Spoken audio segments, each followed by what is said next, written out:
Hey guys, it's Taste Pink and welcome back to my channel. If you have not done so, definitely subscribe and give this video a thumbs up if you are loving my new protective style, because these faux locks are crochet braids and they are absolutely amazing. And I want to give a special thank you to SAMSBEAUTY for collaborating with me and providing me with these awesome locks. This is like all the new rage, and like I love the way they look. And I even put the little jewels on to make it look extra cute. Like, I got so many compliments with this style. It's definitely something worth giving a try. And SAMSBEAUTY is hosting a giveaway, so 5 lucky winners will have the chance to win this hair. Yes, this hair. So I'll have all the conditions and the terms below in the description box, so check that out. But also, I have to do a quick plug. So you guys know I just launched my own crochet wig online store, and it's called TRESS. We have amazing styles, and I really think you guys should check it out. So without further ado, let's get into this tutorial because it's a good one. Here is an overview of my braiding pattern, as I have about 15 to 16 cornrows, and some are joined together, some are crisscrossed. And these 4 braids at the front, they are actually cornrows that are short in length. And I did this to create the appearance of individual looking faux locks.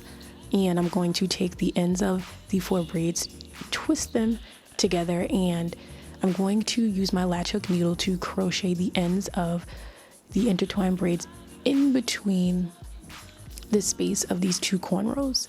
And this helps to reduce the amount of surface area, which is a lot better when you're crocheting the hair in, so you don't overcrowd or have bulky looking faux locks. It's a really good practice.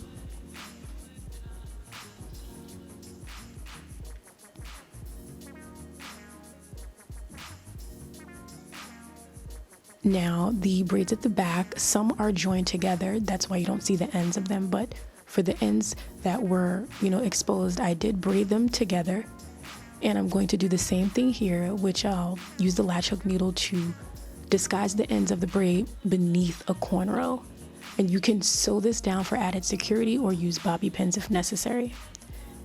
Now, at the back, I wanted to be very careful about how I crocheted the faux locks, and so you'll see that I'm spacing them out a great deal in the beginning, as I would rather space them out and fill in the gaps later, as opposed to having to remove individual faux locks because I've overcrowded it. And the way that I will orient my latch hook needle is going to be subject to change based on what section of hair I'm working on. And as you can see here, I'm inserting the latch hook in between the gaps of 2 cornrows, so that if I do decide to wear this up, it will be the faux locks that you see as opposed to the braid. And when you are pulling the hair through, in order to open up the loop, be very careful. It can get tangled, so you want to be very strategic about that, and you only need to knot it once. I think 1 knot creates less bulk. And I'm showing you guys here how I'm going to do what is called brick layering, and this is really good to just reduce excess volume. So I'm going to use the 1.5 to 2 finger width rule to space each knot. And on the next braid that I'm going to do, you will see that I insert the latch hook needle in between the space of the 2 knots that I just created. And bricklayering is about staggering your crochet knots so they're not stacked upon each other.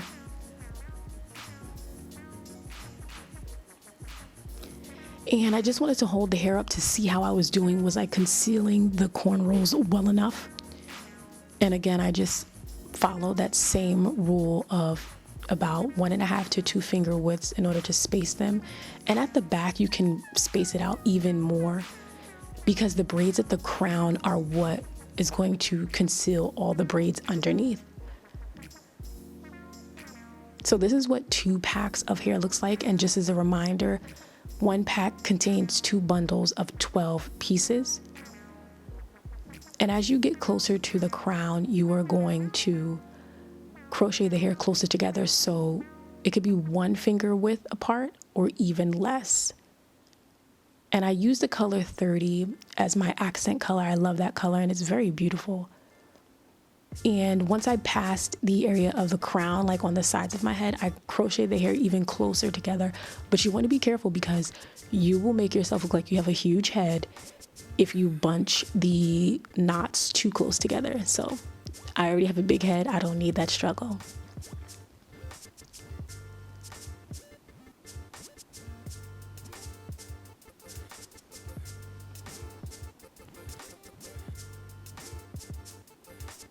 Now, the area at the crown, again, I'm focusing that color number 30 in the general area and making sure they're closer together and filling in any spaces or gaps if necessary. Now, in this area, I'm going to show you guys a little trick. I'm not going to crochet directly underneath the cornrow. I'm going to insert the latch hook through the cornrow. So I'm not going underneath, but through it. And you guys will see that the knot, it lays a lot neater, and because this is at the top of my head, I wanted the knots to be a lot less bulky. You see how nice that knot looks?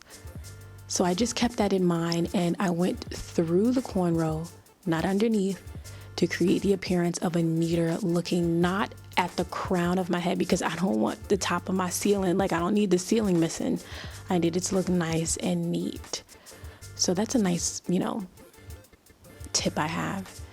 And for these braids at the front that are intended to look like individual faux locks, I put a total of 2 faux locks to these small cornrows, but you want to be very careful when you're sliding this through. This is near the hairline and you don't want to increase thinning in this general area, so be very careful. And once I crochet the faux locks in this area, I'm going to lay the faux locks to the right of my face, which will look like your left. And I didn't want to have a distinct part, so that's why I did this.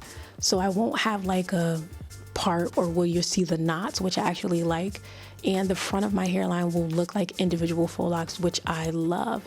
This is the finished look. I hope you guys enjoy, and thank you so much for watching.